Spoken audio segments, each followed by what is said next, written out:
ਸਤਿ ਸ਼੍ਰੀ ਅਕਾਲ ਜੀ। ਤੁਸੀਂ ਦੇਖ ਰਹੇ ਹੋ ਰੋਕਲੈਂਡ ਚੈਨਲ ਪੰਜਾਬੀ ਤੇ ਮੇਰਾ ਨਾਮ ਹੈ ਕੁਲਵੰਤ ਸਿੰਘ।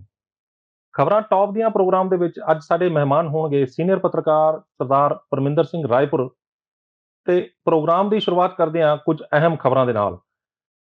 ਅੱਜ ਦੀਆਂ ਇਸ ਖਬਰਾਂ ਦੇ ਵਿੱਚ ਪ੍ਰੋਗਰਾਮ ਦੇ ਵਿੱਚ ਜਿਹਦੇ ਵਿੱਚ ਮਿਸ਼ਨ ਕਲੀਨ ਸਵੀਪ ਤੋਂ ਬਾਅਦ ਕਿਸਾਨ ਜਿਹੜੇ ਨੇ ਉਹ ਇੱਕ ਵੱਡੀ ਬਿਆਨ ਤੋਂ ਬਾਅਦ ਦਿੱਲੀ ਦੇ ਵਿੱਚ ਜਮਾਵੜਾ ਉਹਨਾਂ ਦਾ ਸ਼ੁਰੂ ਹੋ ਗਿਆ। ਇਸ ਦੇ ਨਾਲ-ਨਾਲ ਕੇਐਮਪੀ ਤੇ ਕਿਸਾਨਾਂ ਤੇ ਪੁਲਿਸ ਦੇ ਵਿੱਚ ਖਿੱਚੋਤਾਣ ਹੋਈ ਹੈ। ਪਟਿਆਲਾ 'ਚ ਗੁਰਤੇਜ ਢਿੱਲੋਂ ਤੇ ਹਰਜੀਤ ਗਰੇਵਾਲ ਜਿਹੜੇ ਬੀਜੇਪੀ ਦੇ ਸੀਨੀਅਰ ਆਗੂ ਨੇ ਇਹਨਾਂ ਦਾ ਵੀ ਕਿਸਾਨਾਂ ਵੱਲੋਂ ਵਿਰੋਧ ਕੀਤਾ ਗਿਆ। ਕੋਰੋਨਾ ਨੂੰ ਲੈ ਕੇ ਵੈਕਸੀਨ ਨੂੰ ਲੈ ਕੇ ਕਾਫੀ ਰੌਲਾ ਪੈ ਰਿਹਾ ਵੀ ਇਹਦੀ ਸ਼ਾਰਟੇਜ ਹੋ ਰਹੀ ਹੈ, ਚੋਰੀ ਹੋ ਰਹੀ ਹੈ ਤੇ ਕੋਰੋਨਾ ਦੀ ਜਿਹੜੀ ਆਕਸੀਜਨ ਕੋਰੋਨਾ ਦੇ ਦੌਰ ਦੇ ਵਿੱਚ ਜਿਹੜੀ ਆਕਸੀਜਨ ਦੀ ਕਮੀ ਆ ਰਹੀ ਹੈ ਤੇ ਆਕਸੀਜਨ ਨੂੰ ਲੈ ਕੇ ਜਿਹੜਾ ਚੋਰੀ ਹੋਣ ਦੇ ਵੀ ਜਿਹੜੇ ਆ ਉਹ ਦੋਸ਼ ਲੱਗ ਰਹੇ ਨੇ। ਇਸ ਤੋਂ ਇਲਾਵਾ ਨਵਜੋਤ ਸਿੰਘ ਸਿੱਧੂ ਬਾਰੇ ਗੱਲਬਾਤ ਕਰਾਂਗੇ ਕਿ ਉਹਨਾਂ ਨੇ ਬੇਦਬੀ ਨੂੰ ਲੈ ਕੇ ਮੁੜ ਜਿਹੜੇ ਨੇ ਉਹ ਸਵਾਲ ਚੁੱਕੇ ਨੇ ਤੇ ਸਿੱਧੂ ਨੇ ਜਿਹੜਾ ਟਵੀਟ ਕੀਤਾ ਉਹ ਟਵੀਟ ਦੇ ਵਿੱਚ ਵੀ ਕਾਫੀ ਕੁਝ ਉਹਨਾਂ ਨੇ ਆਪਣੇ ਵੱਲੋਂ ਬਿਆਨ ਕੀਤਾ। ਸਭ ਤੋਂ ਪਹਿਲਾਂ ਆਪਾਂ ਸਵਾਗਤ ਕਰ ਲੈਂਦੇ ਹਾਂ ਸੀਨੀਅਰ ਪੱਤਰਕਾਰ ਸਰਦਾਰ ਪਰਮਿੰਦਰ ਸਿੰਘ ਰਾਏਪੁਰ ਦਾ। ਪਰਮਿੰਦਰ ਜੀ, ਤੁਹਾਡਾ ਲੋਕਰਣ ਪੰਜਾਬੀ ਦੇ ਉੱਤੇ ਬਹੁਤ ਬਹੁਤ ਸਵਾਗਤ ਹੈ ਜੀ। ਸਤਿ ਸ਼੍ਰੀ ਅਕਾਲ ਜੀ ਕੁਲਵੰਤ ਜੀ, ਧੰਨਵਾਦ ਹੈ ਸਾਰੇ ਦਰਸ਼ਕਾਂ ਦਾ। ਪਰਮਿੰਦਰ ਜੀ, ਪ੍ਰੋਗਰਾਮ ਦੀ ਸ਼ੁਰੂਆਤ ਦੇ ਵਿੱਚ ਜਿਸ ਤਰ੍ਹਾਂ ਮੈਂ ਗੱਲ ਕੀਤੀ ਹੈ ਕਿ ਮਿਸ਼ਨ ਕਲੀਨ ਸਵੀਪ ਦੇ ਬਿਆਨ ਮਗਰੋਂ ਕਿਸਾਨ ਆਪੋ ਆਪਣੇ ਸਾਰੇ ਜ਼ਰੂਰੀ ਕੰਮ ਧੰਦੇ ਛੱਡ ਕੇ ਦਿੱਲੀ ਵੱਲ ਕੂਚ ਕਰ ਗਏ ਨੇ। ਕਾਫੀ ਵੱਡਾ ਉੱਥੇ ਜਮਾਵੜਾ ਹੋਇਆ। ਇੱਕ ਬਿਆਨ ਆਇਆ ਸੀ ਪਿਛਲੇ ਸਮੇਂ ਦੇ ਦੌਰਾਨ ਕਿ ਜਦੋਂ ਇੱਥੇ ਕਿਸਾਨ ਪੰਜਾਬ ਦੇ ਵਿੱਚ ਹਰਿਆਣੇ ਦੇ ਵਿੱਚ ਵਾਢੀਆਂ ਨੂੰ ਲੱਗੇ ਹੋਏ ਨੇ, ਉਧਰੋਂ ਜਿਹੜਾ ਦਿੱਲੀ ਦੇ ਬਾਰਡਰ ਜਦੋਂ ਉੱਥੇ ਕਿਸਾਨਾਂ ਦੀ ਸੰਖਿਆ ਘਟ ਗਈ ਹੈ ਤਾਂ ਅਜਿਹੇ ਵਿੱਚ ਕੇਂਦਰ ਸਰਕਾਰ ਉੱਥੇ ਮਿਸ਼ਨ ਕਲੀਨ ਸਵੀਪ ਦੇ ਤਹਿਤ ਕਿਸਾਨਾਂ ਨੂੰ ਉੱਥੋਂ ਚੁੱਕਣ ਦੀ ਤਿਆਰੀ 'ਚ ਹੈ ਤੇ ਜਿਸ ਮਗਰੋਂ ਕਿਸਾਨ ਉੱਥੇ ਵੱਡੀ ਤਾਦਾਦ ਵਿੱਚ ਇਕੱਠੇ ਹੋ ਗਏ ਨੇ। ਕੀ ਲੱਗਦਾ ਕਿ ਆਉਣ ਵਾਲੇ ਸਮੇਂ ਦੇ ਵਿੱਚ ਟਕਰਾਅ ਦੀ ਸਥਿਤੀ ਪੈਦਾ ਹੋਏਗੀ ਵੱਡੀ? ਜੀ ਕੁਲਵੰਤ ਜੀ, ਟਕਰਾਅ ਤਾਂ ਦੇਖੋ ਪਹਿਲੇ ਦਿਨ ਤੋਂ ਚੱਲ ਹੀ ਰਿਹਾ। ਟਕਰਾਅ ਕਰਕੇ ਹੀ ਸਾਰਾ ਕੁਝ ਜਿਹੜਾ ਹੁਣ ਤੱਕ ਹੋ ਰਿਹਾ, ਸਰਕਾਰ ਨਾਲ ਟੱਕਰ ਲੈਣ ਜਾ ਰਹੇ ਨੇ ਕਿਸਾਨ, ਦੇਸ਼ ਦੇ ਕਿਸਾਨ ਨੇ ਜਿਹੜੇ। ਤੇ ਜਿੱਦਾਂ ਹੁਣ ਪਿਛਲੇ ਦਿਨੀ ਜਿਵੇਂ ਤੁਸੀਂ ਦੱਸਿਆ ਹੀ ਹੈ ਕਿ ਪਿਛਲੇ ਦਿਨੀ ਜਿਹੜਾ ਇੱਕ ਬਿਆਨ ਕਿਸੇ ਅਖਬਾਰ ਦੇ ਵਿੱਚ ਆਇਆ ਸੀਗਾ ਕਿ ਸਰਕਾਰ ਜੋ ਹੈ ਉਹ ਕਿਸੇ ਨਾ ਕਿਸੇ ਨਤੀਜੇ ਤੇ ਪਹੁੰਚਣਾ ਚਾਹੁੰਦੀ ਹੈ ਔਰ ਜਲਦ ਪਹੁੰਚਣਾ ਚਾਹੁੰਦੀ ਹੈ ਇਸ ਅੰਦੋਲਨ ਨੂੰ ਲੈ ਕੇ।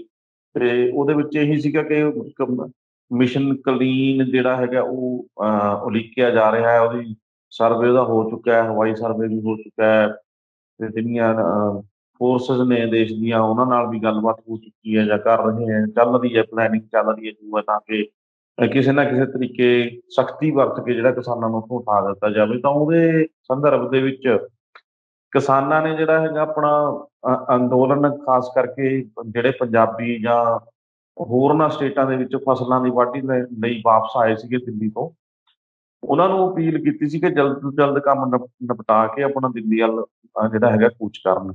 ਪਰ ਉਹਦੇ ਉਲਟ ਗੱਲ ਕੀ ਹੋਈ ਹੈ ਕਿ ਕਿਸਾਨ ਜਿਹੜੀ ਵਾਢੀ ਹੈ ਜਾਂ ਫਸਲਾਂ ਨੂੰ ਸਾਂਭਣ ਦਾ ਕੰਮ ਹੈ ਜਾਂ ਹੋਰ ਜ਼ਰੂਰੀ ਧੰਦੇ ਨੇ ਜਾਂ ਰੁਝੇਵੇਂ ਨੇ, ਉਹਨਾਂ ਨੂੰ ਵਿੱਚ ਵਿਚਾਲੇ ਛੱਡ ਕੇ ਜਿਹੜਾ ਕਿਸਾਨ ਉਹ ਵੱਡੀ ਗਿਣਤੀ ਦੇ ਵਿੱਚ, ਖਾਸ ਕਰ ਪੰਜਾਬ ਦੇ ਕਿਸਾਨ ਜਿਹੜੇ ਹੈਗੇ ਨੇ, ਬੀਬੀਆਂ ਦੇ ਜਥੇ, ਉਹ ਦਿੱਲੀ ਵੱਲ ਕੂਚ ਕਰ ਰਹੇ ਸੀ। ਔਰ ਜਿਹੜਾ ਜਿੱਥੇ ਬਾਰਡਰ, ਜਿੱਥੇ ਧਰਨੇ ਲੱਗੇ ਹੋਏ ਸੀ, ਅੰਦੋਲਨ ਚੱਲ ਰਿਹਾ ਸੀ, ਜਿੱਥੇ ਸੰਘਰਸ਼ ਚੱਲ ਰਿਹਾ ਸੀ, ਉੱਥੇ ਦੁਬਾਰਾ ਰੌਣਕਾਂ ਫਿਰ ਪਰਤ ਆਈਆਂ ਨੇ। ਟਰਾਲੀਆਂ, ਸੈਂਕੜਿਆਂ ਦੇ ਗਿਣਤੀ ਦੇ ਵਿੱਚ ਟਰਾਲੀਆਂ ਜਿਹੜੀਆਂ ਉੱਥੇ ਪਹੁੰਚ ਚੁੱਕੀਆਂ ਨੇ।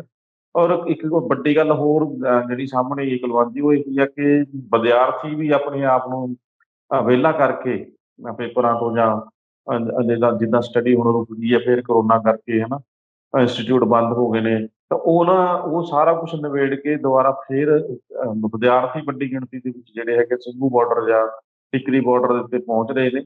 ਸੋ ਕਹਿਣ ਦਾ ਭਾਵ ਇਹੀ ਹੈ ਕਿ ਜਿਹੜੇ ਇੱਕ ਸੱਦਾ ਦੁਬਾਰਾ ਕਿਸਾਨ ਜਥੇਬੰਦੀਆਂ ਦੇ ਆਗੂਆਂ ਵੱਲੋਂ ਦਿੱਤਾ ਗਿਆ ਸੀਗਾ, ਅਪੀਲ ਕੀਤੀ ਗਈ ਸੀ ਕਿ ਜਲਦ ਤੋਂ ਜਲਦ ਕੰਮ ਨਿਬੇੜ ਲਿਆ ਜਾਵੇ। ਜਿੱਦਾਂ ਦੀ ਫੌਜ ਵੱਲੋਂ ਸਰਕਾਰ ਵੱਲੋਂ ਫੌਜੀ ਸਖਤੀ ਜਾਂ ਫੋਰਸਿਸ ਨਾਲ ਸਖਤੀ ਕਰਨ ਦੀ ਗੱਲ ਕਹੀ ਗਈ ਸੀ, ਤਾਂ ਉਹਦੇ ਬਦਲ ਦੇ ਵਿੱਚ ਤੁਸੀਂ ਦੇਖਿਆ ਹੀ ਹੈ ਕਿ ਲੋਕ ਦੁਬਾਰਾ ਉੱਥੇ ਮਰਨ ਮਰਾਉਣ ਲਈ ਉੱਥੇ ਪਹੁੰਚ ਗਏ ਨੇ। ਉਹ ਔਰ ਕਿਸਾਨ ਆਗੂ ਪਹਿਲਾਂ ਹੀ ਜਿਹੜਾ ਹੈ ਸਰਕਾਰ ਨੂੰ ਚੇਤਾਵਨੀ ਦੇ ਚੁੱਕੇ ਹੈ ਕਿ ਜੇ ਆਉਣਾ ਹੈ, ਇਸ ਤਰ੍ਹਾਂ ਦੀ ਸਖਤੀ ਕਰਨੀ ਹੈ ਤਾਂ ਪੱਕੇ ਪੈਰੀ ਆਇਓ। ਇਹ ਨਾ ਹੋਵੇ ਕਿ ਕੱਲ ਨੂੰ ਕੋਈ ਟਕਰਾਅ ਹੋਵੇ ਤੇ ਸਰਕਾਰ ਪਿਛਾਂਹ ਨੂੰ ਮੁੜ ਜੇ, ਫਿਰ ਕੋਈ ਫਾਇਦਾ ਨਹੀਂ। ਅਸੀਂ ਜਿਹੜਾ ਹੈਗਾ ਸੰਘਰਸ਼ ਸਿਰੇ ਤੱਕ ਲਿਜਾਣ ਲਈ ਤਿਆਰ ਹਾਂ। ਉਹਨਾਂ ਦੀ ਮਈ ਦੀ ਰਣਨੀਤੀ 'ਚ ਕੁਛ ਤਬਦੀਲੀ ਵੀ ਆਈ ਸੀ, ਪਾਰਲੀਮੈਂਟ ਵੱਲ ਕੂਚ ਕਰਨਾ ਜ਼ਿਆਦਾ। ਉਹ ਇਹੀ ਸੀਗਾ ਕਿ ਜਿਹੜਾ ਫਸਲਾਂ ਦੀ ਵਾਢੀ ਆ ਜਾਂ ਹੋਰ ਜਿਵੇਂ ਨੇ ਉਹ ਸਾਰੇ ਖਤਮ ਹੋ ਜਾਣ ਤੇ ਥੋੜ੍ਹਾ ਜਿਹਾ ਰਣਨੀਤੀ 'ਚ ਤਬਦੀਲੀ ਕੀਤੀ ਸੀ। ਪਰ ਹੁਣ ਦੁਬਾਰਾ ਰੌਣਕਾਂ ਜਿਹੜੀਆਂ ਲੱਗਣ ਲੱਗ ਗਈਆਂ ਨੇ ਉੱਥੇ, ਧਰਨਿਆਂ ਦੇ ਵਿੱਚ, ਤੇ ਲੋਕ ਜਿਹੜਾ ਹੈਗਾ ਉਹ ਡਰ ਖਤਮ ਕਰਕੇ ਇਹ ਨਹੀਂ ਸੀਗਾ ਕਿ ਕੋਈ ਉਹਨਾਂ ਨੂੰ ਕਹਿ ਰਿਹਾ ਸੀ ਜਾਂ ਕੋਈ ਖਰੀਦੇ ਗਏ ਸੀ ਜਿਵੇਂ ਦੋਸ਼ ਲੱਗਦੇ ਸੀ, ਜਾਂ ਕੋਈ ਡਰ ਕਿਸੇ ਦਾ ਸੀਗਾ ਉੱਥੇ, ਜਾਂ ਕੋਈ ਦਬਾਅ ਸੀ ਤਾਂ ਉਧਰਲੇ ਪਾਸੇ ਕੂਚ ਕੀਤਾ ਸੀਗਾ। ਹੁਣ ਸਾਰੇ ਡਰ ਕੱਢ ਕੇ ਬਿਨਾਂ ਕਿਸੇ ਭੇਦਭਾਵ ਦੇ, ਜਿੱਦਾਂ ਹੁਣ ਪਹਿਲਾਂ ਰੌਲਾ ਪਾਉਂਦੇ ਸੀ ਲੋਕ, ਕਈ ਕਾਮਰੇਡ ਨੇ, ਇਹ ਹੈ ਉਹ ਉੱਥੇ ਕਾਂਗਰਸੀ ਬੈਠੇ ਨੇ, ਉਹ ਸਾਰਾ ਕੁਝ ਦੁਬਾਰਾ ਫੇਰ ਲੋਕਾਂ ਨੇ ਸਾਰਾ ਕੁਝ ਮੰਨਫੀ ਕਰਤਾ ਆਪਣੀਆਂ ਸੋਚਾਂ ਤੋਂ ਔਰ ਲੋਕਾਂ ਦੇ ਬਿਆਨਾਂ ਦੇ ਵਿੱਚੋਂ, ਕਿ ਉੱਥੇ ਸਿਰਫ ਤੇ ਸਿਰਫ ਕਿਸਾਨ ਔਰ ਉਹਨਾਂ ਦੇ ਹਮਾਇਤੀ, ਚਾਹੇ ਉਹ ਮਜ਼ਦੂਰ ਨੇ, ਚਾਹੇ ਮੁਲਾਜ਼ਮ ਨੇ, ਚਾਹੇ ਲੇਖਕ ਨੇ, ਚਾਹੇ ਡਾਕਟਰ ਨੇ ਜਾਂ ਇੰਜੀਨੀਅਰ ਨੇ, ਉੱਧਰ ਦੁਬਾਰਾ ਫੇਰ ਕੂਚ ਕਰ ਰਹੇ ਨੇ। ਜੀ ਕੁਲਵੰਤ।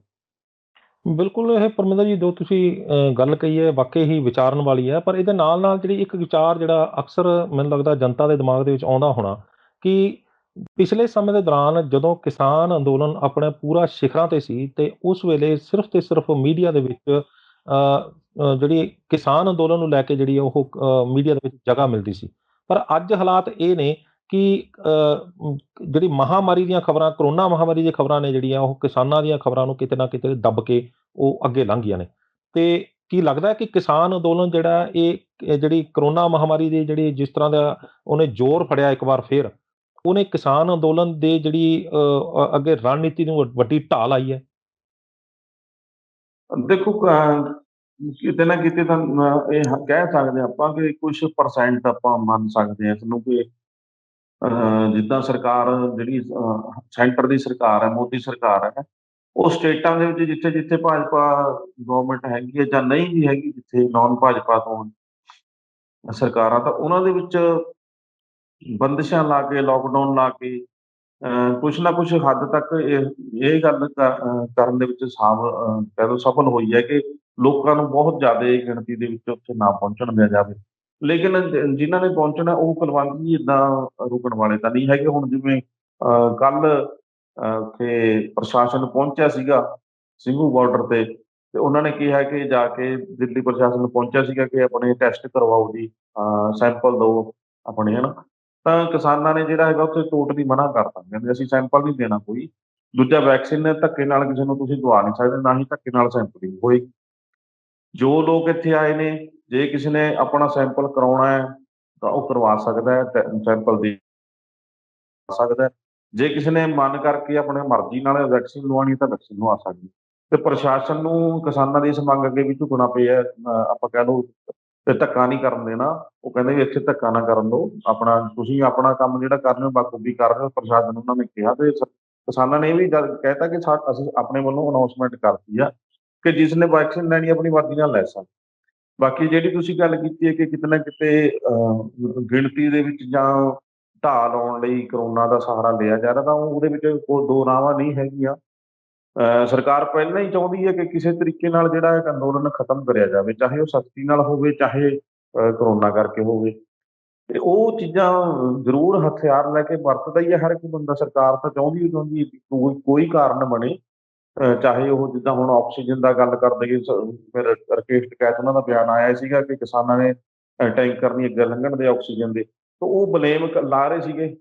ਫਿਰ ਕਿਸਾਨਾਂ ਦੇ ਉੱਤੇ ਹਮਲਾ ਕਰ ਰਹੇ ਸੀਗੇ। ਇਹ ਲੱਖਾਂ ਲੋਕਾਂ ਦੀ ਜਾਨ ਦਾ ਖੌਅ ਬਣੇ ਬੈਠੇ ਨੇ, ਇਹਨਾਂ ਨੂੰ ਉਠਾਇਆ ਜਾਵੇ ਤਾਂ ਕਿ ਇਸ ਹਾਈ ਕੋਰਟ 'ਚ ਜਾਂ ਸੁਪਰੀਮ ਕੋਰਟ ਦੇ ਵਿੱਚ ਕੁਛ ਇੱਦਾਂ ਦਾ ਸਬੂਤ ਲੈ ਕੇ ਜਾਇਆ ਜਾਵੇ ਕਿ ਜਿਹੜਾ ਕਿਸਾਨਾਂ ਦੇ ਉੱਤੇ ਮੜਿਆ ਜਾਵੇ ਬਲੇਮ, ਤੇ ਇਹਨਾਂ ਨੂੰ ਉਠਾਉਣ 'ਚ ਸਹਾਈ ਸਿੱਧ ਹੋਵੇ। ਸੋ ਕਰੋਨਾ ਵੀ ਇੱਕ ਤਰ੍ਹਾਂ ਦਾ ਕਹਿ ਲਓ ਕਿ ਕਰੋਨਾ ਵੀ ਇੱਕ ਵੱਡਾ ਹਥਿਆਰ ਹੈਗਾ ਇਹਨਾਂ ਕੋਲ, ਜਿਹਦਾ ਸਹਾਰਾ ਲੈਣ ਤੇ ਸਰਕਾਰ ਗੁਰੇਜ਼ ਬਿਲਕੁਲ ਨਹੀਂ ਕਰੇਗੀ। ਜੀ। ਬਿਲਕੁਲ, ਇਹ ਤੁਸੀਂ ਬਿਲਕੁਲ ਸਹੀ ਕਿਹਾ ਹੈ ਕਿ ਇਹ ਖਿੱਚੋਤਾਣ ਜਿਹੜੀ ਆ ਉਹ ਕਿਸਾਨ ਤੇ ਕੇਂਦਰ ਸਰਕਾਰ ਦੇ ਵਿੱਚ ਲਗਾਤਾਰ ਵੱਧ ਰਹੀ ਹੈ। ਚਾਹੇ ਉਹ ਕਰੋਨਾ ਨੂੰ ਲੈ ਕੇ ਲਾ ਲਓ, ਚਾਹੇ ਤੁਸੀਂ ਉਹਨਾਂ ਦੀ ਖੇਤੀ ਕਾਨੂੰਨਾਂ ਨੂੰ ਲੈ ਕੇ ਲੈ ਲਓ। ਮੁੱਖ ਮੁੱਢ ਜਿਹੜਾ ਹੈ ਉਹ ਖੇਤੀ ਕਾਨੂੰਨ ਹੈ ਕਿ ਖੇਤੀ ਕਾਨੂੰਨ ਕਿਸਾਨ ਰੱਦ ਕਰਾਉਣਾ ਚਾਹੁੰਦੇ ਨੇ ਤੇ ਕੇਂਦਰ ਸਰਕਾਰ ਜਿਹੜੀ ਆ ਉਸ ਦੇ ਉੱਤੇ ਇੰਨ ਬਿੰਨ ਅੜੀ ਹੋਈ ਹੈ। ਆਪਾਂ ਅਗਲੀ ਖਬਰ ਵੱਲ ਵੱਧਦੇ ਹਾਂ ਕਿ KMP ਤੇ ਕਿਸਾਨਾਂ ਤੇ ਪੁਲਿਸ ਦੇ ਵਿੱਚ ਕਾਫੀ ਖਿੱਚੋਤਾਣ ਹੋਈ ਹੈ। ਇਹ ਪਿਛਲੇ ਸਮੇਂ ਦੇ ਦੌਰਾਨ ਜਦੋਂ ਇੱਕ ਠੱਲ ਪੈ ਗਈ ਸੀ ਕਿਸਾਨਾਂ ਤੇ ਪੁਲਿਸ ਦੇ ਵਿਚਕਾਰ, ਜਦੋਂ ਕੇਂਦਰ ਸਰਕਾਰ ਤੇ ਕਿਸਾਨਾਂ ਦੇ ਵਿਚਕਾਰ ਗੱਲਬਾਤ ਅੱਗੇ ਵਧੀ ਸੀ ਤੇ ਉਦੋਂ ਇੱਕ ਵਾਰ ਠੱਲ ਵੀ ਪਈ ਸੀ। ਉਸ ਤੋਂ ਬਾਅਦ ਵੀ ਜਿਹੜਾ ਇਹ ਇਸ ਤਰ੍ਹਾਂ ਦਾ ਜਿਹੜਾ ਖਿੱਚੋਤਾਣ ਨਹੀਂ ਹੋਈ ਸੀ। ਪਰ ਇਹ ਦੁਬਾਰਾ ਖਿੱਚੋਤਾਣ ਹੋਣਾ ਕਿਤੇ ਨਾ ਕਿਤੇ ਕੁਝ ਗਲਤ ਸੰਕੇਤ ਨਹੀਂ ਦੇ ਰਿਹਾ? ਉਹੀ ਗੱਲ ਕੁਲਵੰਤ ਜੀ, ਜਿਵੇਂ ਸਰਕਾਰ ਤਾਂ ਚਾਹੁੰਦੀ ਹੈ ਕਿ ਕੋਈ ਇਹੋ ਜਿਹੀ ਚੀਜ਼ ਹੱਥ ਲੱਗੇ ਜਿਹੜੀ ਕਿਸਾਨਾਂ ਨੂੰ ਹਿੰਸਕ, ਕਿਸਾਨਾਂ ਨੂੰ ਅੱਤਵਾਦੀ, ਕਿਸਾਨਾਂ ਨੂੰ ਖਾਲਿਸਤਾਨੀ, ਨਕਸਲਵਾਦੀ, ਮਾਓਵਾਦੀ ਜਾਂ ਜੋ ਵੀ ਹੈਗਾ ਜਾਂ ਵਿਰੋਧੀ ਜਾਂ ਲੋਕਾਂ ਦੇ ਦੁਸ਼ਮਣ ਓਦਾਂ ਦਾ ਸਾਬਤ ਕਰਨ ਦੇ ਵਿੱਚ ਸਹਾਈ ਸਿੱਧ ਹੋ ਜਾਵੇ। ਚਾਹੇ ਉਹ ਪੁਲਿਸ ਨਾਲ ਟਕਰਾਈ ਕਿਉਂ ਨਾ ਹੋਵੇ, ਚਾਹੇ ਉਹ ਆਮ ਲੋਕਾਂ ਨਾਲ ਟਕਰਾ ਕਿਉਂ ਨਾ ਹੋਵੇ, ਚਾਹੇ ਉਹ ਏਦਾਂ ਦਾ ਕੋਈ ਕਾਰਵਾਈ ਕਿਉਂ ਨਾ ਹੋਵੇ ਜਿਹਦੇ ਨਾਲ ਉਹ ਇਹ ਦੱਸਣ ਦੇ ਵਿੱਚ ਕਾਮਯਾਬ ਹੋ ਜਾਏ ਸਰਕਾਰ ਕਿ ਇਹ ਲੋਕਾਂ ਦਾ ਨੁਕਸਾਨ ਕਰ ਰਹੇ ਨੇ ਬੈਠੇ, ਇਹ ਸਾਡੇ ਨਾਲ ਵਿਰੁੱਧ ਨਹੀਂ, ਇਹ ਤੁਹਾਡਾ ਆਪਦਾ ਨੁਕਸਾਨ ਕਰ ਰਹੇ ਨੇ। ਲੋਕਾਂ ਦਾ ਨੁਕਸਾਨ ਕਰਨ ਨਾਲ ਭਾਵੇਂ ਸਰਕਾਰ ਆਪ ਕਰੇ, ਪਰ ਨਾ ਕਿਸਾਨਾਂ ਦਾ ਲਾ ਦੇਣਾ। ਸੋ ਉਹ ਚੀਜ਼ਾਂ ਤਾਂ ਚਾਹੁੰਦੀ ਹੈ ਇਹ ਇੱਥੇ ਟਕਰਾਅ ਵੀ ਜਦੋਂ ਹੁਣ ਬਹਾਦਰਗੜ੍ਹ ਦੇ ਸਥਾਨ ਤੇ ਤੁਸੀਂ ਪੀਐਮਪੀ ਦੇ ਇੱਥੇ ਟੋਲ ਪਲਾਜ਼ਾ ਜਿਹੜਾ ਹੈਗਾ ਉਹ ਟੋਲ ਫ੍ਰੀ ਕਰਾਇਆ ਸੀ ਪਹਿਲਾਂ, ਲੇਕਿਨ ਬਾਅਦ ਦੇ ਵਿੱਚ ਫਿਰ ਪ੍ਰਸ਼ਾਸਨ ਨੇ ਚਲਵਾਤਾ ਸੀ। ਹੁਣ ਫਿਰ ਕਿਸਾਨ ਮਜੀਦ ਨੇ ਉੱਥੇ ਅੱਜ ਟਕਰਾਅ ਚੱਲ ਰਿਹਾ, ਉੱਥੇ ਪੁਲਿਸ ਛਾਉਣੀ 'ਚ ਤਬਦੀਲ ਹੋਇਆ, ਪੁਲਿਸ ਦੀ ਐਂ ਕਹਿ ਲਓ ਅਗਵਾਈ ਦੇ ਵਿੱਚ ਉੱਥੇ ਟੋਲ ਕੱਟਿਆ ਜਾ ਰਿਹਾ ਹੈ। ਲੇਕਿਨ ਕਿਸਾਨ ਅੜੇ ਹੋਏ ਨੇ ਉੱਥੇ, ਉਹ ਇਕੱਠ ਕਰੀ ਬੈਠੇ ਨੇ ਕਿ ਹੁਣ ਬੰਦ ਕਰਵਾ ਕੇ ਹੀ ਉੱਠਾਂਗੇ। ਉਹ ਟਕਰਾਅ ਦੀ ਸਥਿਤੀ ਤਾਂ ਹਰੇਕ ਥਾਂ ਬਣਾ ਰਹੀ ਹੈ।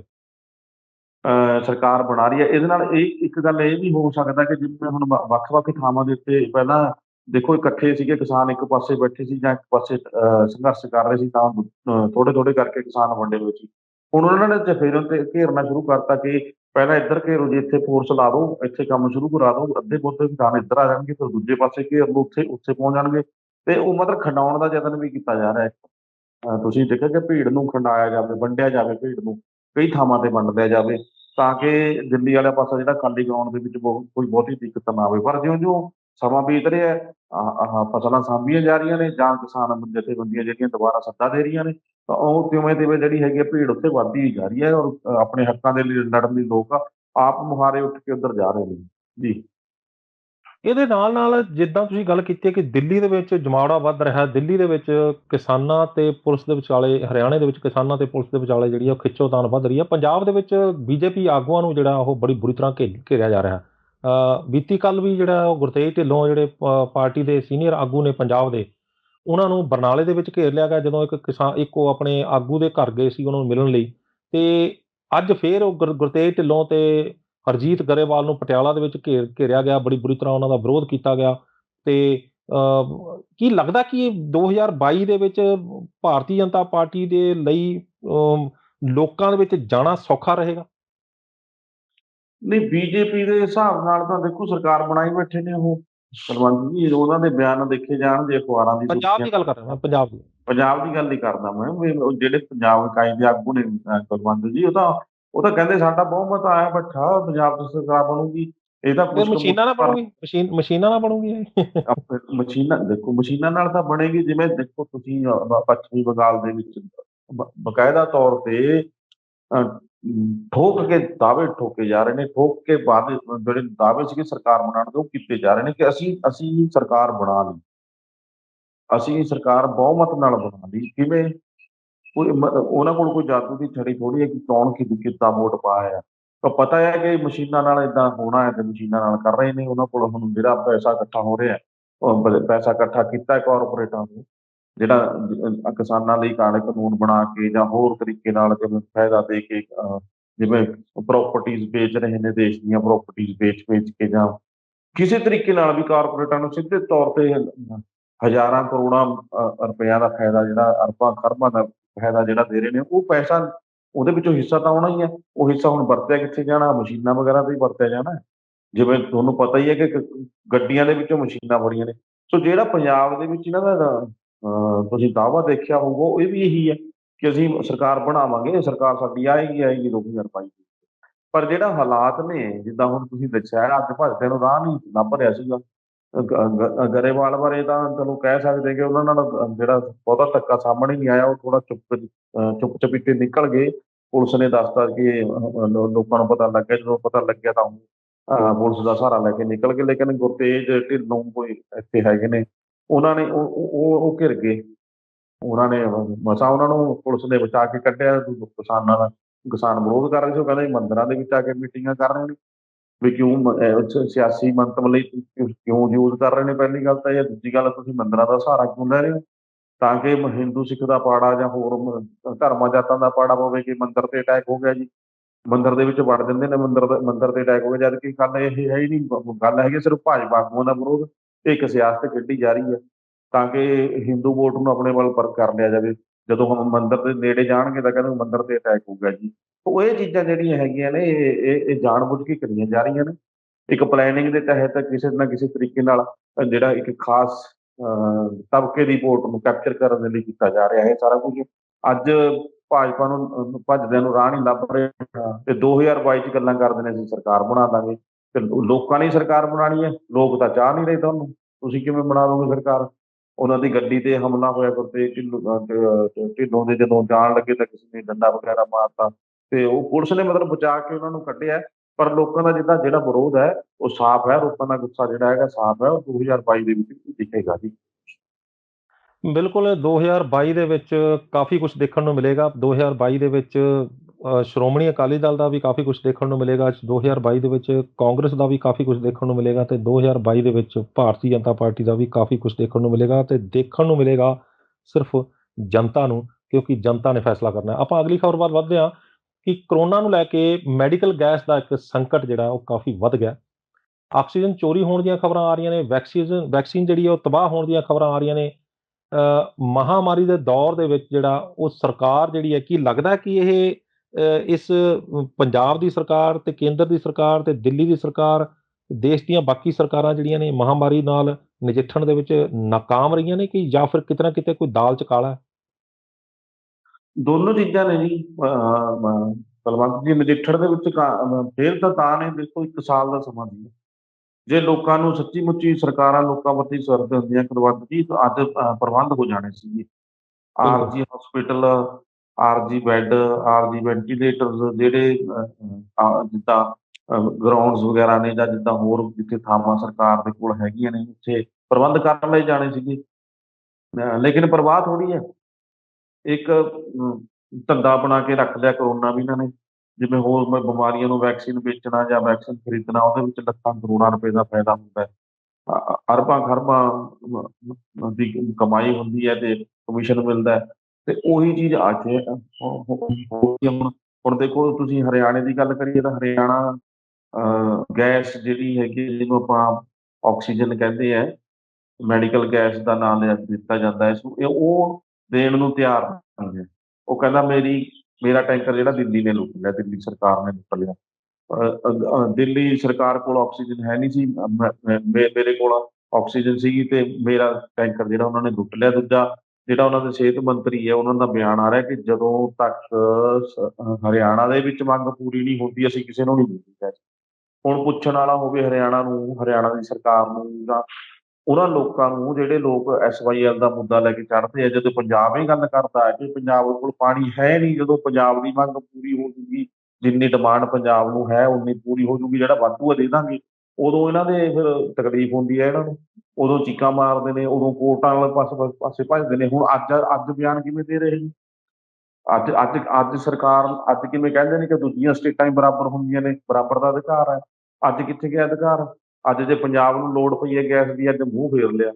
ਇੱਥੇ ਪਾਣੀ ਦੇ ਦਿਓ ਜੀ ਇਹਨਾਂ ਨੂੰ, ਪਾਣੀ ਪੰਜਾਬ ਦਾ ਸੋਮਾ ਹੈ ਤੇ ਪਾਣੀ ਜਿੱਥੇ ਪੰਜਾਬ ਜਿਹਦੇ ਕਰਕੇ ਪੰਜਾਬ ਜਿਉਂਦਾ ਹੈ, ਜਿਹੜੀ ਕੋਈ ਇੰਡਸਟਰੀ ਖੇਤੀ ਆ, ਪੰਜਾਬ ਪਾਣੀ ਦੀ ਸਭ ਤੋਂ ਮੁੱਖ ਲੋੜ ਹੈ। ਠੀਕ ਹੈ, ਉਹਨੂੰ ਕਦੇ ਪਾਣੀ ਖੋਹ ਕੇ ਉਹਦਾ, ਕਦੇ ਕਾਨੂੰਨ ਬਣਾ ਕੇ ਖੋਹ ਕੇ ਬਣਾ ਕੇ ਉਹ ਤੋਂ ਖੋਇਆ ਜਾ ਰਿਹਾ। ਖੇਤੀਬਾੜੀ ਦਾ ਧੰਦਾ ਵੀ ਉਹਨੂੰ ਕਿਸਾਨ ਦਾ ਗਲ ਘੁੱਟਿਆ ਜਾ ਰਿਹਾ। ਉਦੋਂ ਕੋਈ ਜਵਾਬ ਨਹੀਂ, ਉਦੋਂ ਪੰਜਾਬ ਦਿਖਦਾ ਨਹੀਂ, ਉਦੋਂ ਪੰਜਾਬ ਤੋਂ ਜੋ ਖੋਇਆ ਜਾਂਦਾ ਖੋਹ ਲਓ। ਅੱਜ ਗੈਸ ਦੇਣ ਤੋਂ ਵੀ ਇਨਕਾਰੀ ਹੋ ਗਈ। ਤੇ ਦੂਜੀ ਗੱਲ, ਜੇ ਪੰਜਾਬ ਦੀ ਗੱਲ ਕਰਦੇ ਤਾਂ ਪੰਜਾਬ ਦੇ ਵਿੱਚ ਇੱਕ ਵੀ ਐਸਾ ਗੈਸ ਪਲਾਂਟ ਨਹੀਂ ਲਾਇਆ ਸਰਕਾਰ ਨੇ। ਇੱਥੇ 100 ਕਰੋੜ, ਮਹਿਜ 100 ਕਰੋੜ ਦਾ ਲੱਗਣਾ ਸੀ ਰਾਜਪੁਰੇ, ਪਿਛਲੇ ਵਾਰੀ ਇਹਨਾਂ ਨੇ ਕੈਪਟਨ ਅਮਰਿੰਦਰ ਸਿੰਘ ਨੇ ਅਨਾਊਂਸ ਵੀ ਕੀਤਾ ਸੀਗਾ, ਲੇਕਿਨ ਕੋਈ ਕਾਰਵਾਈ ਨਹੀਂ ਕੀਤੀ। ਕਿਉਂ? ਲੋਕਾਂ ਦੀ ਪਰਵਾਹ ਥੋੜ੍ਹੀ ਹੈ। ਲਿਕੁਇਡ ਗੈਸ ਪਲਾਂਟ ਲੱਗਦਾ ਹੁੰਦਾ, ਉਹ ਲਾਉਣਾ ਸੀ ਇਹਨਾਂ ਨੇ, 100 ਕਰੋੜ ਦਾ ਲੱਗਦਾ ਸਿਰਫ, ਤੇ ਉਹ ਲਾਉਣ ਦੇ ਵਿੱਚ ਨਾਕਾਮਯਾਬ ਰਹੇ ਨੇ, ਸਫਲ ਨਹੀਂ ਹੋਏ, ਲਾਇਆ ਹੀ ਪਰਮਿੰਦਰ ਨਹੀਂ। ਜੀ, ਮਾਫ਼ ਕਰਨਾ, ਮੈਂ ਤੁਹਾਨੂੰ ਇੱਥੇ ਰੋਕਾਂਗਾ ਕਿ ਜਿਸ ਤਰੀਕੇ ਦੇ ਨਾਲ ਅੱਜ ਆਕਸੀਜਨ ਨੂੰ ਲੈ ਕੇ, ਜਿਸ ਤਰੀਕੇ ਨਾਲ ਅੱਜ ਪਾਣੀ ਨੂੰ ਲੈ ਕੇ, ਜਿਸ ਤਰੀਕੇ ਦੇ ਨਾਲ ਜਿਹੜਾ ਅੱਜ ਆਪਣੇ ਜਿਹੜੇ ਕੁਦਰਤੀ ਖਜ਼ਾਨਿਆਂ ਨੂੰ ਲੈ ਕੇ ਰੌਲਾ ਪੈ ਰਿਹਾ, ਪਾਣੀ ਸਾਨੂੰ ਸਾਫ਼ ਸੁਥਰਾ ਨਹੀਂ ਮਿਲ ਰਿਹਾ, ਆਕਸੀਜਨ ਜਿਹੜੀ ਆ ਉਹਦੇ ਪਿੱਛੇ ਚੋਰੀ ਹੋਣ ਦੀ, ਉਹਦੇ ਪਿੱਛੇ ਲੜਾਈਆਂ ਚੱਲ ਰਹੀਆਂ ਨੇ, ਕੀ ਇਨਸਾਨ ਨੂੰ, ਖਾਸ ਕਰਕੇ ਭਾਰਤੀਆਂ ਨੂੰ ਕਦੇ ਅਕਲ ਆਊਗੀ ਕਿ ਆਹ ਜਿਹੜੇ ਸੋਮੇ ਅਸੀਂ ਖੁਦ ਤਬਾਹ ਕਰ ਰਹੇ ਹਾਂ, ਅੱਜ ਉਹ ਸਾਡੇ ਉਸੇ ਲਈ ਸਾਨੂੰ ਜਿਹੜਾ ਵੱਡਾ ਸੰਕਟ ਪੈਦਾ ਹੋ ਗਿਆ? ਅਕਲ ਕਿੱਥੋਂ ਆ ਜੂਗੀ ਬਲਵੰਤ ਜੀ? ਅਕਲ ਤਾਂ ਆਣ ਤਾਂ ਦੇ ਰਹੀ ਹੈ, ਸਿੱਖਿਆ ਨਾਲ ਅਕਲ ਆਉਂਦੀ ਹੁੰਦੀ ਹੈ, ਐਜੂਕੇਸ਼ਨ ਨਾਲ ਅਕਲ ਆਉਂਦੀ ਹੁੰਦੀ ਹੈ। ਐਜੂਕੇਸ਼ਨ ਤੋਂ ਬਾਅਦ ਸਿਹਤ, ਮਤਲਬ ਸਹੂਲਤਾਂ ਜਿਹੜੀਆਂ ਦੇਣੀਆਂ ਪੈਂਦੀਆਂ ਨੇ, ਸਿਹਤ ਸਹੂਲਤਾਂ ਦੇ ਨਾਲ ਤੁਹਾਨੂੰ ਕਹਿ ਲਓ ਕਿ ਇੱਕ ਰੁਜ਼ਗਾਰ, 3 ਚੀਜ਼ਾਂ ਦਾ ਮੇਨ ਹੀ ਨੇ ਨਾ। ਜੇ ਬੰਦੇ ਕੋਲ ਸਿੱਖਿਆ ਹੋਊਗੀ, ਸਿਹਤ ਹੋਊਗੀ ਤੇ ਆਪਣੀ ਰੋਜ਼ੀ ਰੋਟੀ ਦਾ ਕੋਈ ਫਿਕਰ ਨਹੀਂ ਹੋਊਗਾ ਤਾਂ ਉਹ ਸੋਚੂਗਾ ਨਾ ਕੁਛ। ਇਹ ਸੋਚਣੇ ਨਹੀਂ ਦਿੰਦੇ, ਤਿੰਨੋਂ ਚੀਜ਼ਾਂ ਹੋ ਰੱਖੀਆਂ ਨੇ ਸਰਕਾਰਾਂ, 3 ਚੀਜ਼ਾਂ ਦਿੰਦੀਆਂ ਹੀ ਨਹੀਂ ਸਰਕਾਰਾਂ। ਕਿੱਥੋਂ ਦਿੰਦੀਆਂ ਨੇ? ਇਹ ਮਰਦਾ ਮਰ ਜੇ ਬੰਦਾ। ਇਹ ਆਪਣੇ ਜਦੋਂ ਇਹਨਾਂ ਨੂੰ ਕਿਸੇ ਮੰਤਰੀ ਨੂੰ, ਕਿਸੇ ਸੰਤਰੀ ਨੂੰ, ਕਿਸੇ ਕਿਸੇ ਉਹਦੇ ਐਮਐਲਏ ਐਮਪੀ ਦੇ ਘਰਦਿਆਂ ਨੂੰ, ਕਿਸੇ ਨੂੰ, ਬੱਚੇ ਨੂੰ, ਵੱਡੇ ਨੂੰ, ਬੁੜੇ ਨੂੰ, ਕਿਸੇ ਨੂੰ ਕੋਈ ਕੁਝ ਬਿਮਾਰੀ ਹੋ ਜਾਏ, ਕਿਸੇ ਸਰਕਾਰੀ ਹਸਪਤਾਲ 'ਚ ਦਮ ਦਾ ਦੇਖਿਆ ਕਿਤੇ? ਆਮ ਲੋਕਾਂ ਨੂੰ ਧੱਕ ਦਿਓ ਸਰਕਾਰੀ ਹਸਪਤਾਲ, ਟੀਕੇ ਲੱਗ ਰਹੇ ਨੇ ਚਲੋ ਸਰਕਾਰੀ ਹਸਪਤਾਲ, ਐਕਸ-ਰੇ ਕਰਾਉਣਾ ਚਲੋ ਉੱਥੇ। ਉੱਥੇ ਕੀ ਹੈ 2-2 4-4 ਘੰਟੇ ਡਾਕਟਰ ਨਹੀਂ ਆਉਂਦੇ। ਉਹਨਾਂ ਨੂੰ ਤਾਂ ਵਿਚਾਰਿਆਂ ਨੂੰ ਆਪਣੀ ਦਵਾਈ ਦਾ, ਫਿਰ ਸ਼ਾਮ ਨੂੰ ਰੋਟੀ ਦਾ, ਸਿੱਖਿਆ ਤੋਂ ਵਾਂਝੇ ਕਰਦੇ। ਸਿੱਖਿਆ ਨਾਲ ਜਾਗਰੂਕਤਾ ਆਉਂਦੀ ਹੈ, ਸਿੱਖਿਆ ਨਾਲ ਬੰਦਾ ਗਿਆਨਵਾਨ ਬਣਦਾ ਹੈ, ਉਦੋਂ ਅਕਲ ਆਉਂਦੀ ਹੈ। ਉਹ ਅਕਲ ਤਾਂ ਇਹਨਾਂ ਤੋਂ ਖੋਹ ਲਈ।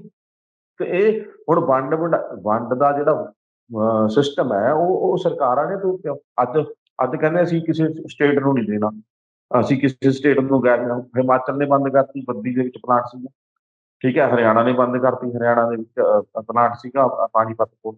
ਤੇ ਉਹ ਜਦੋਂ ਤੁਸੀਂ ਵੰਡੀ ਜਾ ਰਹੇ ਹੋ, ਤੁਸੀਂ ਸਟੇਟਾਂ ਦੀ ਵੰਡ ਕਰ ਰਹੇ ਹੋ, ਤੁਸੀਂ ਸਰਹੱਦਾਂ ਬਣਾਈਆਂ ਨੇ, ਤੁਸੀਂ ਲੋਕ ਕਿੱਥੇ ਲੋਕਾਂ ਦੇ ਵਿੱਚ ਤਾਂ ਪਿਆਰ ਸਦਭਾਵਨਾ ਹੈ ਹੀ ਆ, ਪਰ ਇਹ ਨਹੀਂ ਆਉਣ ਦਿੰਦੇ। ਇਹਨਾਂ ਦੀ ਆਪਣੀ ਰੋਜੀ ਰੋਟੀ ਕੁਰਸੀ ਖੁੰਹਦੀ ਹੈ, ਇਹਨਾਂ ਦੇ ਪਰਿਵਾਰਾਂ ਦੇ ਰੁਜ਼ਗਾਰ ਖੁੱਸ ਜਾਂਦੇ ਨੇ, ਇਹਨਾਂ ਦੀਆਂ ਲੱਖਾਂ ਕਰੋੜਾਂ ਰੁਪਏ ਦੀਆਂ ਆਮਦਨਾਂ ਖੁੱਸ ਜਾਂਦੀਆਂ ਨੇ। ਤੁਸੀਂ ਵੈਕਸੀਨ ਦੀ ਗੱਲ ਕੀਤੀ ਸੀ, ਵੈਕਸੀਨ ਦੀ 45 ਲੱਖ ਡੋਜ਼ ਦੇਸ਼ ਦੇ ਵਿੱਚ ਤਬਾਹ ਹੋ ਚੁੱਕੀ ਆ। ਜੀ। ਜਦ ਕਿ ਕੇਰਲਾ, ਗੋਆ ਵਰਗੀਆਂ ਸਟੇਟਸ, ਹੋਰ ਸਟੇਟਸ ਹੈਗੀਆਂ ਨੇ ਜਿੱਥੇ ਇੱਕ ਵੀ ਡੋਜ਼ ਖਰਾਬ ਨਹੀਂ ਹੋਈ। ਤੇ ਸਾਡੇ ਪੰਜਾਬ ਦੇ ਮੰਤਰੀ ਦਾ ਕਹਿਣਾ, ਸਿਹਤ ਮੰਤਰੀ ਦਾ ਕਹਿੰਦਾ ਮਾੜਾ ਮੋਟਾ ਤਾਂ ਚੱਲਦਾ ਹੀ ਹੁੰਦਾ। ਠੀਕ ਹੈ ਜੀ।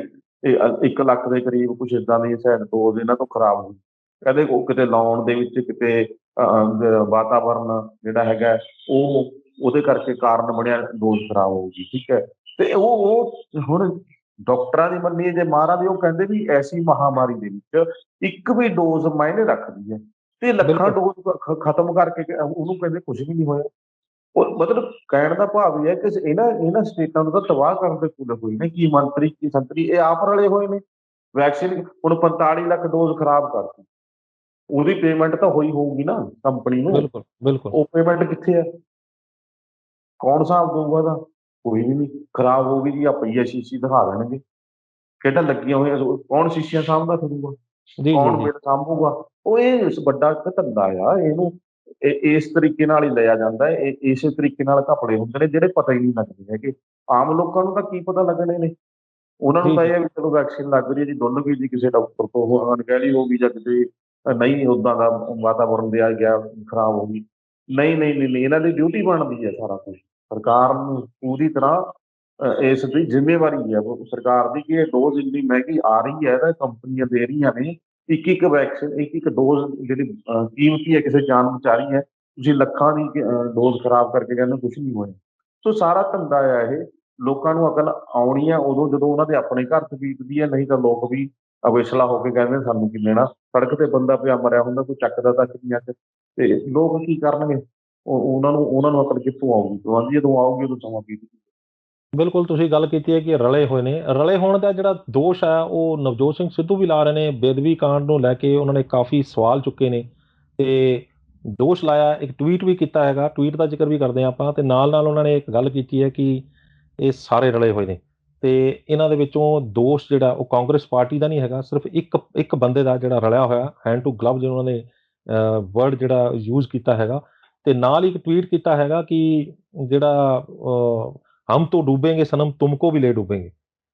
ਕੀ ਲੱਗਦਾ ਹੈ ਕਿ ਜਿਹੜਾ ਨਵਜੋਤ ਸਿੰਘ ਸਿੱਧੂ ਉਹਨਾਂ ਨੂੰ ਜਿਸ ਤਰ੍ਹਾਂ ਪਿਛਲੇ ਸਮੇਂ ਦੇ ਦੌਰਾਨ ਜਿਹੜਾ ਟਾਰਗੇਟ ਕੀਤਾ ਗਿਆ ਸੀ ਤੇ ਉਹਨਾਂ ਦੀ ਜਿਹੜੀ ਸਿਆਸੀ ਕੈਰੀਅਰ ਨੂੰ ਤਬਾਹ ਕਰਨ ਦੀ ਕੋਸ਼ਿਸ਼ ਕੀਤੀ ਗਈ ਸੀ, ਉਹ ਹੁਣ ਇਸ ਚੀਜ਼ ਦਾ ਬਦਲਾ ਲੈ ਰਹੇ ਨੇ ਕਿ ਆਪਾਂ ਤਾਂ ਡੁੱਬ ਹੀ ਗਏ, ਹੁਣ ਤੁਹਾਨੂੰ ਵੀ ਲੈ ਡੁੱਬਾਂਗੇ?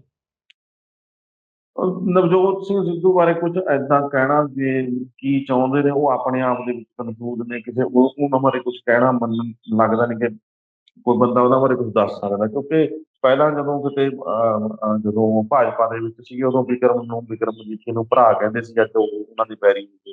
ਫਿਰ ਕਾਂਗਰਸ ਦੇ ਵਿੱਚ ਆਏ ਤਾਂ ਕਾਂਗਰਸ ਦੇ ਵਿੱਚ ਜਦੋਂ ਸ਼ੁਰੂਆਤ ਸੀਗਾ ਸੋਲੇ ਗਾਉਂਦੇ ਸੀਗੇ, ਸਾਰਿਆਂ ਦੀ ਕੈਪਟਨ ਦੀ ਸੋਲੇ ਗਾਉਂਦੇ ਸੀ, ਅੱਜ ਉਹ ਪੈਰੀ ਹੋ ਗਈ। ਉਹਨਾਂ ਦਾ ਆਪਣਾ ਵਿਜ਼ਨ ਹੀ ਨਹੀਂ ਹੈਗਾ। ਉਹ ਕਹਿੰਦੇ ਜੀ ਮੈਨੂੰ ਜਿੰਨੀ ਕੁ ਤਾਕਤ ਮਿਲੀ ਹੈ ਮੈਂ ਕੰਮ ਕਰ ਰਿਹਾ। ਮੈਂ ਕੱਲ ਪਰਸੋਂ ਵੀ ਇਹੀ ਗੱਲ ਕੀਤੀ ਸੀ ਕਿਸੇ ਚੈਨਲ ਬਿਲਕੁਲ। ਤੇ। ਉਹਦੇ ਹੁਣ ਉਹਨਾਂ ਨੂੰ ਪੁੱਛੇ ਕਿ ਭਾਈ ਫਿਰ ਤਾਂ ਕੱਲ ਨੂੰ ਹਰੇਕ ਐਮਐਲਏ ਕਹੂਗਾ ਮੈਨੂੰ ਸੀਐਮ ਬਣਾਓ ਤਾਂ ਹੀ ਮੈਨੂੰ ਤਾਕਤ ਮਿਲੂਗੀ, ਮੈਂ ਤਾਂ ਕੰਮ ਹੀ ਤਾਂ ਕਰ ਸਕਦਾ। ਫਿਰ ਐਮਐਲਏ ਦੀ ਲੋੜ ਕੀ ਹੈ ਭਾਈ? ਹਰੇਕ ਬੰਦੇ ਨੂੰ 2-2 3-3 ਦਿਨ ਦੇ ਦਿਓ, ਸੀਐਮ ਬਣਾ ਦਿਓ, ਆਪਣੇ ਆਪਣੇ ਹਲਕੇ 'ਚ ਕੰਮ ਕਰ ਲੂਗਾ।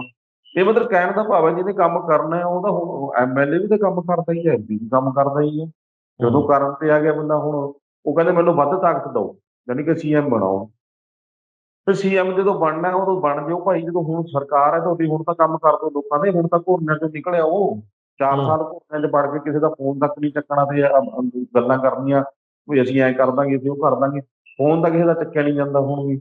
ਆਮ ਲੋਕਾਂ ਨੂੰ ਬਾਅਦ 'ਚ ਜਦੋਂ ਸੀਐਮ ਬਣ ਗਏ ਕੌਣ ਪੁੱਛੂਗਾ ਲੋਕਾਂ ਨੂੰ? ਆਮ ਲੋਕਾਂ ਨੂੰ ਕੋਈ ਨਹੀਂ ਪੁੱਛਦਾ। ਦੂਜੀ ਗੱਲ, ਇੱਕ ਗੱਲ ਹੋਰ ਕੁਲਵੰਤ ਜੀ, ਤੁਸੀਂ ਮੈਨੂੰ ਇੱਕ ਗੱਲ ਦੱਸੋ, ਮੈਂ ਪਹਿਲਾਂ ਵੀ ਸ਼ਾਇਦ ਕਿਤੇ ਗੱਲ ਕੀਤੀ ਹੈ ਕਿ ਜੇ ਅੱਜ ਕਾਂਗਰਸ ਦੇ ਵਿੱਚ ਰਹਿ ਕੇ ਸੀਐਮ ਬਣਾਤਾ, ਸਿੱਧੂ ਸੀਐਮ ਬਣ ਗਏ, ਮੈਂ ਜੀ। ਸਿੱਧੂ ਦਾ ਵਿਰੋਧੀ ਨਹੀਂ, ਮੈਂ ਨੀਤੀਆਂ ਦਾ ਵਿਰੋਧੀ ਹਾਂ। ਮੈਂ ਉਹਨਾਂ ਦੀਆਂ ਗੱਲਾਂ ਦਾ ਵਿਰੋਧੀ ਹਾਂ, ਸਿਰਫ ਗੱਲਾਂ ਕਰਕੇ ਲੋਕਾਂ ਨੂੰ ਭਰਮਾ ਰਹੇ ਨੇ। ਅੱਜ ਜੇ ਕੈਪਟਨ ਨੂੰ ਪਾਸੇ ਕਰਾ ਕੇ ਸੀਐਮ ਬਣ ਵੀ ਜਾਂਦੇ ਨੇ, ਕੀ ਹਾਈ ਕਮਾਂਡ ਦੇ ਇਸ਼ਾਰੇ ਤੋਂ ਬਿਨਾਂ ਸਿੱਧੂ ਕੰਮ ਕਰ ਲੂ? ਬਿਲਕੁਲ ਨਹੀਂ। ਫਿਰ ਕਿਸ ਕਿਸ ਕਦੋਂ, ਫਿਰ ਕੀ ਕਹਿ ਕਿਵੇਂ ਦੀ ਆਜ਼ਾਦੀ ਉਦੋਂ ਕਿਵੇਂ ਪ੍ਰਾਪਤ ਕਰੂਗਾ? ਫਿਰ ਉਦੋਂ ਆਪਣੇ 'ਚ ਪਾਵਰ ਕਿਵੇਂ ਲੈ ਕੇ ਆਊਗਾ? ਕੋਈ ਵੀ ਸਰਕਾਰ ਹੈ, ਚਾਹੇ ਕਾਂਗਰਸ ਹੈ, ਚਾਹੇ ਭਾਜਪਾ ਦੀ ਆ ਸੈਂਟਰ ਦੇ ਵਿੱਚ, ਉਹ ਤਾਂ ਪੰਜਾਬ ਦਾ ਭਲਾ ਚਾਹੁੰਦੇ ਹੀ ਨਹੀਂ। ਜਾਂ ਦੱਸੋ ਚਾਹੁੰਦੇ ਨੇ? ਇੱਕ ਗੱਲ ਤਾਂ ਕਲੀਅਰ ਕਰਨੀ ਚਾਹੂੰਗਾ ਨਾ, ਵੀ ਜਾਂ ਤਾਂ ਕਹੋ ਵੀ ਪੰਜਾਬ ਦਾ ਭਲਾ ਕਾਂਗਰਸ ਚਾਹੁੰਦੀ ਹੈ, ਜਾਂ ਭਾਜਪਾ ਚਾਹੁੰਦੀ ਹੈ, ਜਾਂ ਕੋਈ ਹੋਰ ਪਾਰਟੀ ਹੈ। ਸੈਂਟਰ ਦੇ ਵਿੱਚ ਜਦੋਂ ਕਦੇ ਆਏ, ਕਿਸੇ ਨੇ ਪੰਜਾਬ ਦਾ ਭਲਾ ਕੀਤਾ? ਆਪਣੇ ਇਸ਼ਾਰੇ ਤੇ ਆਪਣੇ ਆਪਣੇ ਸੀਐਮ ਨੂੰ ਚਲਾਉਂਦੇ ਨੇ। ਤੇ ਜੇ ਸਿੱਧੂ ਕੈਪਟਨ ਨੂੰ ਹਟਾ ਕੇ ਸੀਐਮ ਬਣਦੇ ਨੇ, ਕੀ ਸਿੱਧੂ ਆਪਣੀ ਹਾਈ ਕਮਾਂਡ ਤੋਂ ਬਿਨਾਂ ਚੱਲ ਜਾਣਗੇ? ਜੇ ਨਹੀਂ। ਨਹੀਂ ਚੱਲਣਗੇ, ਫਿਰ ਜੋ ਕੈਪਟਨ ਕਰ ਰਿਹਾ ਉਹ ਤਾਂ ਇਹਨੂੰ ਵੀ ਕਰਨਾ ਪਊਗਾ। ਉੱਪਰ ਤਾਂ ਵੱਡੇ ਵੱਡਿਆਂ ਦੇ ਹੱਥ ਪਏ ਹੋਏ ਨੇ। ਤੇ ਤੁਸੀਂ ਆਹ ਬੇਅਦਬੀ ਮਾਮਲੇ ਨੂੰ ਅੱਜ ਤੁਸੀਂ ਰੌਲਾ ਪਾ ਰਹੇ ਹੋ। ਬੇਅਦਬੀ ਮਾਮਲੇ ਦਾ ਅੱਜ ਤੁਸੀਂ ਗੁਣਗਾਨ ਕਰਨ ਲੱਗ ਗਏ ਜੀ, ਵੀ ਆਹ ਉਮਰ ਵਿਜੇ ਪ੍ਰਤਾਪ ਸਿੰਘ ਨੇ ਆਹ ਕਰਤਾ ਜੀ। ਤੇ ਜਦੋਂ ਸਿੱਟ ਬਣਦੀ ਸੀ, ਜਾਂ ਜਦੋਂ ਕੋਈ ਹੋਰ ਗੱਲ ਹੁੰਦੀ ਸੀ, ਕਾਰਵਾਈ ਹੁੰਦੀ ਸੀ, ਤੇ ਤੁਹਾਨੂੰ ਨਹੀਂ ਪਤਾ ਸੀ ਵੀ ਜਿਹੜਾ ਤੁਹਾਡਾ ਐਡਵੋਕੇਟ ਜਨਰਲ ਹੈ ਜਿਹੜਾ, ਉਹ ਕੰਮ ਨਹੀਂ ਕਰ ਰਿਹਾ? ਲੱਖਾਂ ਰੁਪਇਆ ਜਾ ਰਿਹਾ। ਅੱਜ ਪ੍ਰਤਾਪ ਸਿੰਘ ਬਾਜਵਾ ਉੱਠ ਕੇ ਕਹਿੰਦੇ ਨੇ ਵੀ ਵਾਈਟ ਪੇਪਰ ਜਾਰੀ ਕਰ ਦਿਓ ਜੀ।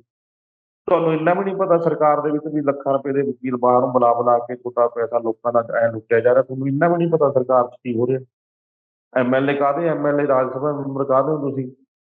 ਜੇ ਤੁਹਾਡਾ ਕਿਤੇ ਕਾਂਗਰਸ ਦੇ ਵਿੱਚ ਬੈਠੇ ਹੋ, ਪਾਰਟੀ ਦੇ ਵਿੱਚ ਬੈਠੇ ਹੋ, ਪਾਰਟੀ ਦੀ ਸਰਗਰਮੀਆਂ ਦਾ ਹੀ ਨਹੀਂ ਪਤਾ, ਜਿਹੜੀ ਸਰਕਾਰ ਹੈ ਤੁਹਾਨੂੰ ਉਹਦਾ ਹੀ ਨਹੀਂ ਪਤਾ ਹੈਗਾ, ਤੇ ਫਿਰ ਤੁਸੀਂ ਕਰੋਗੇ ਕੀ ਭਾਈ?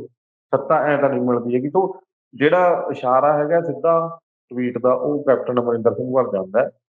ਉਹ ਕਹਿੰਦੇ ਕਿ ਵੀ ਇਹਨਾਂ ਨੇ ਏਦਾਂ ਦੀ ਸਾਂਝ ਬਣਾਈ ਹੈ ਜਿਹੜੀ ਇੱਕ, ਉਹ ਕੂਟਨੀਤਿਕ ਤਾਂ ਕਿਹਾ ਨਹੀਂ ਜਾ ਸਕਦਾ ਉਹਨੂੰ, ਕੋਈ ਕਹਿ ਲਓ ਜਿਹੜਾ ਫੇਕ ਕਹਿ ਲਓ, ਲੋਕਾਂ ਦੇ ਵਿੱਚ ਕੁਛ ਹੋਰ ਹੈ ਤੇ ਅੰਦਰੋਂ ਹੱਥ ਮਿਲਾਇਆ ਹੋਇਆ। ਤੇ ਉਹ ਜਿਹੜੀ ਸਾਂਝ ਹੈ ਉਹ ਇੱਕ ਦੂਜੇ ਨੂੰ ਬਚਾ ਰਹੇ ਨੇ। ਕਹਿਣ ਦਾ ਭਾਵ ਤਾਂ ਸਿੱਧਾ ਹੀ ਸੀ ਵੀ ਕੈਪਟਨ ਅਮਰਿੰਦਰ ਸਿੰਘ ਤੇ ਅਕਾਲੀ ਦਲ ਜਿਹੜਾ ਹੈਗਾ ਉਹ ਰਲਿਆ ਹੋਇਆ ਤੇ ਇੱਕ ਦੂਜੇ ਨੂੰ ਬਚਾਉਣ ਤੇ ਲੱਗੇ ਹੋਏ ਨੇ। ਪਰ ਇਹ ਕਹਿਣ ਨਾਲ ਕੁਛ ਨਹੀਂ ਬਣਦਾ। ਕਾਰਵਾਈ ਕਰੋਗੇ, ਅੱਗੇ ਪੈਰਵਾਈ ਕਰੋ ਕੇਸਾਂ ਦੀ। ਜੇ ਤੁਸੀਂ ਕਰਨਾ ਹੀ ਚਾਹੁੰਦੇ ਕੁਛ, ਫਿਰ ਸ਼ਾਇਦ ਭਲਾ ਹੋ ਜੇ ਸਭ ਦਾ।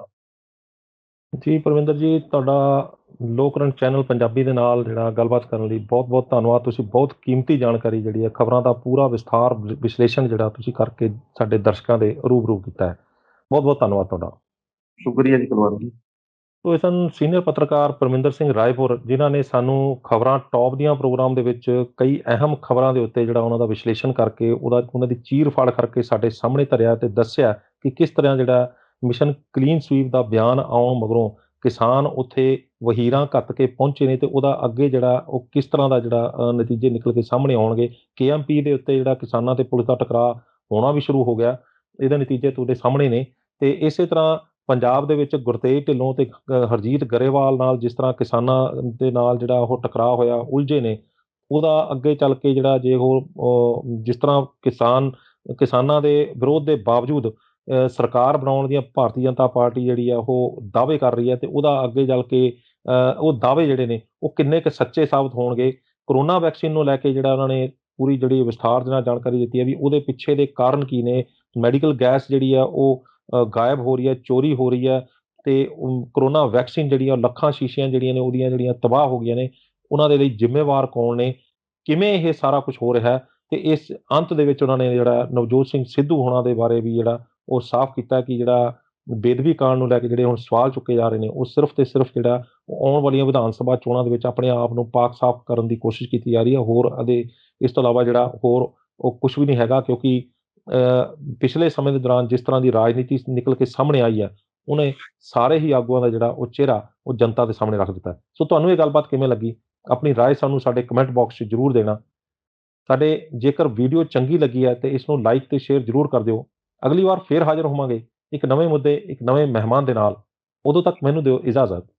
ਧੰਨਵਾਦ।